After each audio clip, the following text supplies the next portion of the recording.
دجال کا خروج قیامت کی بڑی اور واضح نشانیوں میں سے ایک ہے۔ یہ وہ فتنہ عالم ہے کہ جس سے دنیا میں آنے والے ہر نبی نے اپنی اپنی امت کو ڈرایا ہے۔ یہی وجہ ہے کہ مسلمانوں کے علاوہ مسیحیت اور یہودیت کے بعض فرقے بھی دجال کی آمد پر یقین رکھتے ہیں۔ مسیحی اسے اینٹی کرسٹ کہتے ہیں، جبکہ یہودیت کے کچھ فرقے قیامت سے قبل خروج کرنے والے اس باطل شخص کو فالس ڈیوڈ کے نام سے بھی پکارتے ہیں۔ تاہم احادیث میں درج ہے کہ دجال کا تعلق قوم یہود سے ہوگا۔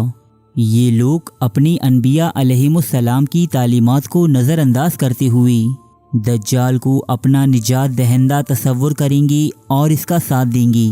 حضور اکرم صلی اللہ علیہ وآلہ وسلم کے فرمان کے مطابق تخلیق آدم علیہ السلام سے لے کر قیامت کے قائم ہونے تک کوئی بھی فتنہ دجال سے زیادہ سخت اور شدید نہ ہوگا۔ دوستو، دجال سے متعلق چند سوالات ایسے ہیں کہ جو ہر صاحب ایمان کے دل میں کبھی نہ کبھی ضرور پیدا ہوتے ہیں، جیسے کہ دجال کے ماں باپ کون ہوں گے؟ وہ جن ہوں گے یا انسان؟ دجال کیسے پیدا ہوگا؟ کیا دجال حضرت سلیمان علیہ السلام کے دور میں پیدا ہو چکا ہے؟ دجال کا تعلق نسل انسانی سے ہے یا یہ قوم جنات سے تعلق رکھتا ہے؟ ہماری کوشش ہوگی کہ آج اس ویڈیو میں ہم ان تمام سوالات کے جوابات آپ کو فراہم کر سکیں۔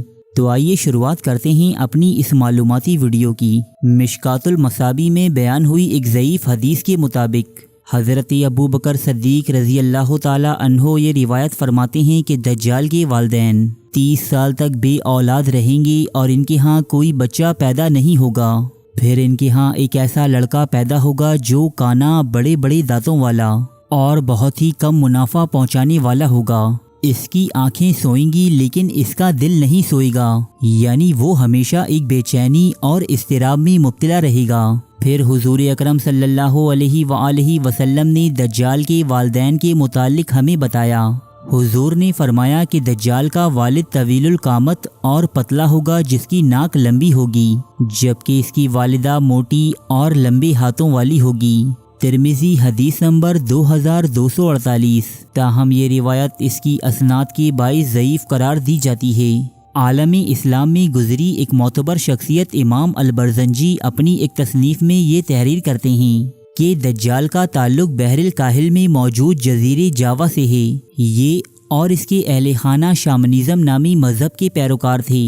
یہ وہ مذہب ہے کہ جو اچھی اور بری ارواح کو اپنے قبضے میں رکھنے کے عقیدے پر عمل پیرا ہے۔ شامنزم پر یقین رکھنے والے لوگ جادو ٹونے اور سیاہ عملیات میں اس قدر ماہر ہوتے ہیں کہ یہ جنات سے روابط قائم کرنے اور انہیں اپنے سامنے حاضر کر لینے کے اہل سمجھے جاتے ہیں۔ دجال نے بھی اپنی صلاحیتوں کا فائدہ اٹھاتے ہوئے ایک ایسی عورت سے شادی کی جو قوم جنات سے تعلق رکھتی تھی، اور یوں جنات کا ایک طاقتور اور شریر گروہ اس کے تابع ہو گیا۔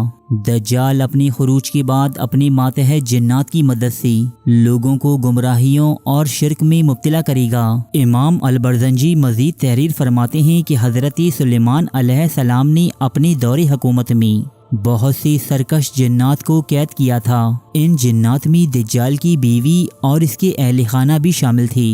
دوستو، عالم اسلام کے ایک معروف اسکالر شیخ عمران حسین اپنے ایک مضمون میں تحریر کرتے ہیں کہ دجال کی پیدائش اس وقت ہی ہو چکی تھی کہ جب انسان اس کرۂ ارض پر نو وارد تھا۔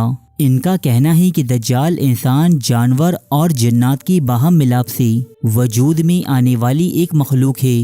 جب اللہ تعالیٰ نے انسانوں کو زمین پر بھیجا تب فرشتوں نے جنات کو مختلف جزیروں، جنگلوں اور بیابانوں میں قید کر دیا تاکہ یہ انسانوں کو تکالیف یا ایذا نہ پہنچا سکیں۔ تاہم کچھ جنات ایسے بھی تھے کہ جنہوں نے زمین پر اپنی حکمرانی کے خاتمے کا بدلہ انسانوں سے لینے کی جسارت کی۔ ایسے ہی ایک جن نے بنو آدم کی ایک عورت سے جنسی ملاپ کرنا چاہا، لیکن ان دونوں مخلوقات کے درمیان پردہ حائل ہونے کے باعث وہ ایسا نہ کر سکا۔ لہٰذا جساسہ نامی ایک مخلوق جو زمین پر رہنے والے حیوانات میں سے تھی، اس نے جنات کے مقاصد کی تکمیل کے لیے اپنے آپ کو پیش کیا، اور یوں جنات اور انسانوں کے ملاپ سے بننے والا بچہ جساسہ کے بطن سے پیدا ہوا۔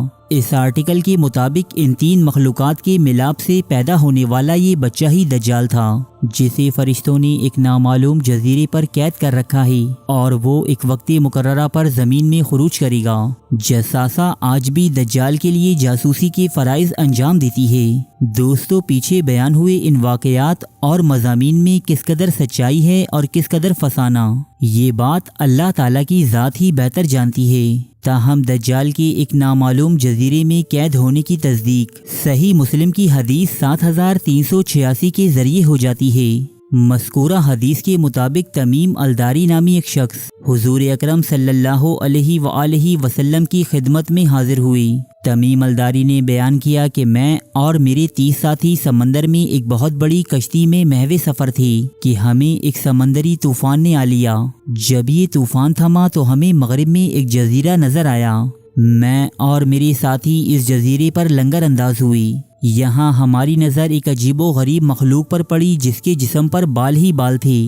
دریافت کرنے پر اس نے بتایا کہ میں جساسہ یعنی دجال کی جاسوس ہوں۔ بعد ازاں یہ مخلوق حضرت تمیم الداری اور ان کے ساتھیوں کو ایک گرجے میں لے گئی، جہاں ایک دیو ہیکل شخص سر سے پاؤں تک بھاری بھرکم زنجیروں میں جکڑا ہوا تھا۔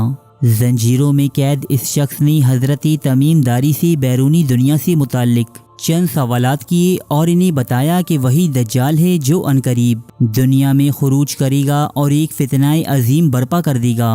دوستو، یہی وجہ ہے کہ حضرت نوح علیہ السلام سے لے کر حضور اکرم صلی اللہ علیہ وآلہ وسلم تک دنیا میں آنے والے تمام انبیاء اپنی اپنی امتوں کو اس سے آگاہ کرتے اور خوف دلاتے آئے ہیں۔ اللہ تعالی ہمیں اور ہماری اولاد کو دجال جیسی عظیم فتنے کے شر اور گمراہیوں سے محفوظ فرمائی، جو ایک نہ ایک دن انسانیت کو اپنی گرفت میں ضرور لینے والا ہے۔